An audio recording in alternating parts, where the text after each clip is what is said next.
नमस्कार मैत्रिणींनो, कशा आहात? आनंदात असावं असं तर आपल्या प्रत्येकालाच वाटतं. पण तेवढंच नैसर्गिक निराशा किंवा उदासी येणं हे सुद्धा आहे की नाही, तो पण एक जीवनाचा भागच आहे. आणि तो तितकाच नैसर्गिक आणि नॅचरल असेल तर तो चालवूनही घ्यावा.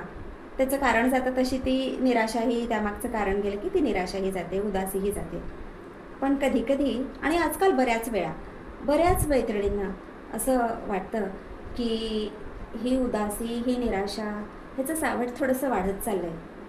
सावल्या थोड्या अजून काळ्या होत चालल्यात आणि हे पहिलं लक्षण आहे की जेव्हा तुम्ही स्वतःची मदत करू शकता. तर तुम्हाला थोडं जरी असं वाटलं की ह्या उदासीमागं काहीच कारण नाही आहे आणि ही निराशा संपायला हवी होती, पण ही थोडीशी अजून व्यापक का होत चालली आहे, तर मनात मळप साठत का चाललं आहे असं जर वाटत असेल आणि काहीच करायचं मन होत नसेल, तर स्वतःला समजवा आणि त्यातून बाहेर पडण्याचा प्रयत्न करा.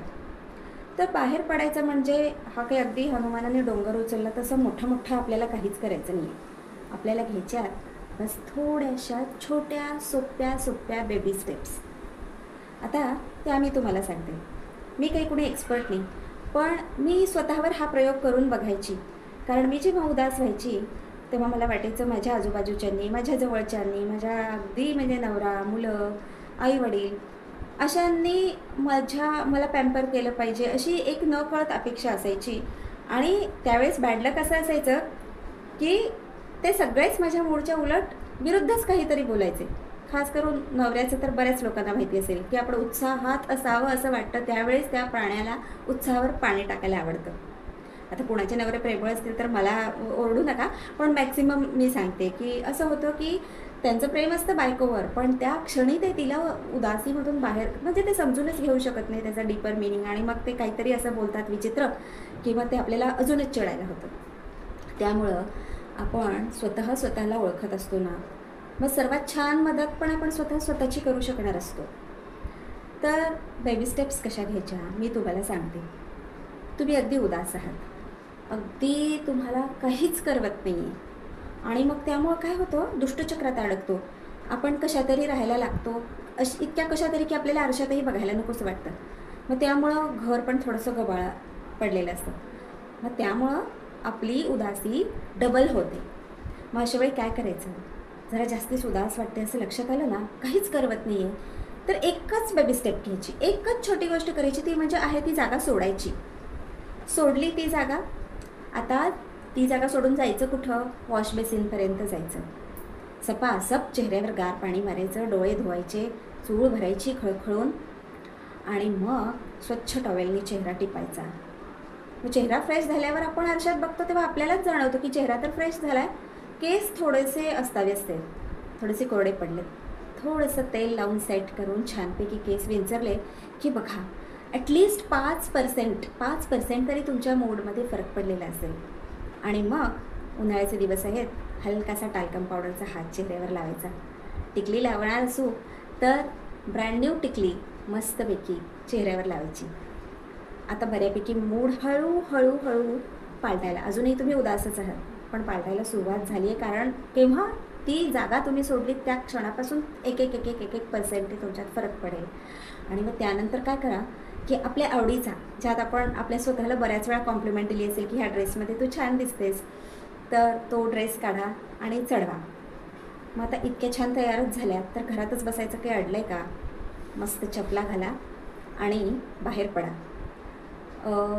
आवडत असेल तर जवळच्या मंदिरमध्ये एखादी चक्कर मारून नमस्कार केला, तिथं फार पॉझिटिव्ह एनर्जी असते आणि नुसती एक चक्कर मारून नुसतं देवाच्या पायावर डोकं ठेवल्याने फरक पडेल. आणि ज्यांना फारसं मंदिर वगैरे असं आवडत नाही त्यांनी इकडे तिकडे फिरावं, भाजी मार्केटमध्ये जावं आणि बाहेरची हवा, हवेच्या झुळका, लोकांचं येणं जाणं, गलबलाट, लहान मुलं, म्हातारी माणसं, त्यांचं सगळं फिरणं बोलणं असं कानावर पडत राहतं. तो गजबजाटाने आपलं मन ते उदासीला कवटाळून बसलेलं असतं, ते मोकळं होतं आणि थोडं पण इकडे तिकडे बघायला लागतं बऱ्यापैकी. आणि मग तुम्ही रिअलाईज कराल की ज्यावेळेस मी सोफ्यावर होते उठायच्या आधी आणि आत्ता हार्डली 20 मिनिटं गेली असतील ह्या गोष्टीला की तुम्ही तयार होऊन बाहेर पडला, पण ह्या 20 मिनिटात केवढा तरी आपल्या माइंडसेटमध्ये फरक पडलेला आहे.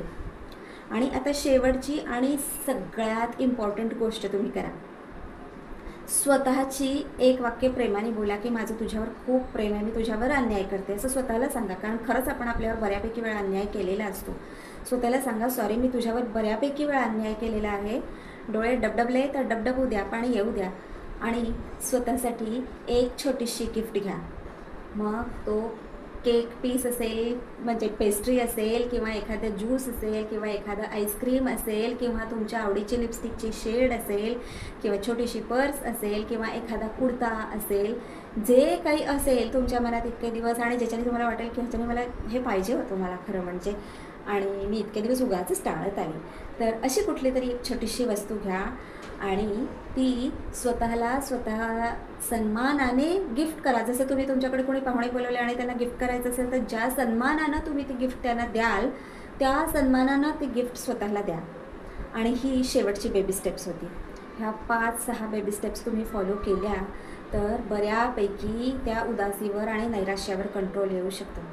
आणि शेवटी कसं आहे, स्वतःचं मन जर प्रेमाने भरलेलं असेल, स्वतःचं जर आपण कौतुक करून स्वतः जर खुश असू तर आपण दुसऱ्याला खुशी देऊ शकतो ना.